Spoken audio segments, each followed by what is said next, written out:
রিস্কাওয়ালারা তো মানুষ, আর মানুষকে তো ঘৃণা করা যায় না, বুঝছেন?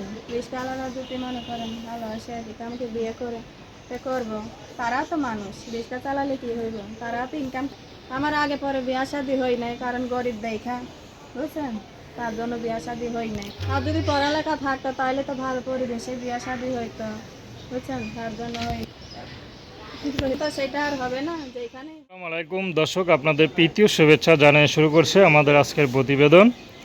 তো দর্শক, দেখতেই পাচ্ছেন আমাদের সামনে এক আপু দাঁড়িয়ে আছে, আমরা তার গল্পটা শুনবো, জানবো আপু কেন আমাদের ইউটিউবে আসলেন, তিনি কি বলতে চান। আপু আসসালামু আলাইকুম। ওয়ালাইকুম আসসালাম। কেমন আছেন? আছি ভালো, কোনো রকম। আপুর নাম কি আপনার? সাথে মাশাআল্লাহ, খুব সুন্দর নাম। সাথে আপু ইউটিউবে কেন আসলেন? ইউটিউবে আইসি, খুব কষ্ট করেই আইসি। আচ্ছা, ভালো একটা মনের মতো মানুষের আশা। বিয়ে শাদী কারণ করেন নাই? না করি নাই, কারণ মাটা অসুস্থ। কোনো রকম আর কি কাজ কাম করে কোনো রকম সংসারটা চালাই, কিন্তু ভালো মনের মতো একটা মানুষ পাই তাইলে বিয়ে শাদি করবেন। সারা জীবন তার একা একা থাকা বইব না। আচ্ছা, ভাই বোন কজন? 2 বোন 1 ভাই। বড় কে? হ্যাঁ, আমিই বড়, এরা ছোট।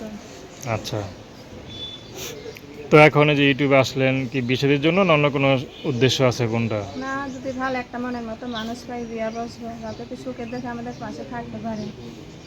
অনেকে তো বলে আপনার নাকি টাকা নিয়ে চলে যান, বিয়ে শাদী না, করেন না। টাকা পয়সার জন্য প্রতিবেদনে আসি নাই, বুঝছেন? কারণ কাজ করে যেটা পাই কোনো রকম দিন চাই লাগা, তার জন্য না। কারণ অনেক ছেলেরা আসে বিয়ের প্রস্তাব দেয়, এরা তো ভালো না, নেশা করে, তার জন্য প্রতিবেদনে আসে। কিন্তু ভালো মনের মতো একটা মানুষ পাই, যাতে সারা জীবন আমার পাশে থেকে এটা ডাইল ভাত খাইতে পারে, সেই আশায় আসছে। কি কাজ করেন? এই তো টেলারের কাজ করতাম, নিজের মেশিন ছিল নষ্ট, মা কিছু এখন করে না? কয়দিন ধরে কাজ কাম নাই। না, মাটা অসুস্থ। আচ্ছা, পড়াশোনা করছেন নাকি? 5 পর্যন্ত পড়ছি, পরে আর পড়তে পারিনি। কেন পড়েন নাই? করি নাই, দাম মা অসুস্থ, করাইতে পারিনি। আপনার ইচ্ছা নিজে ছিল? কাজ ইচ্ছা তো ছিলই, পড়ালেখা করে ভালো পরিবেশে থাকবো, ভালো পরিবেশে চলাফেরা করবো। এখন কি মনে হয় ভালো ঘরে ভালো পরিবেশে বিয়ে হবে?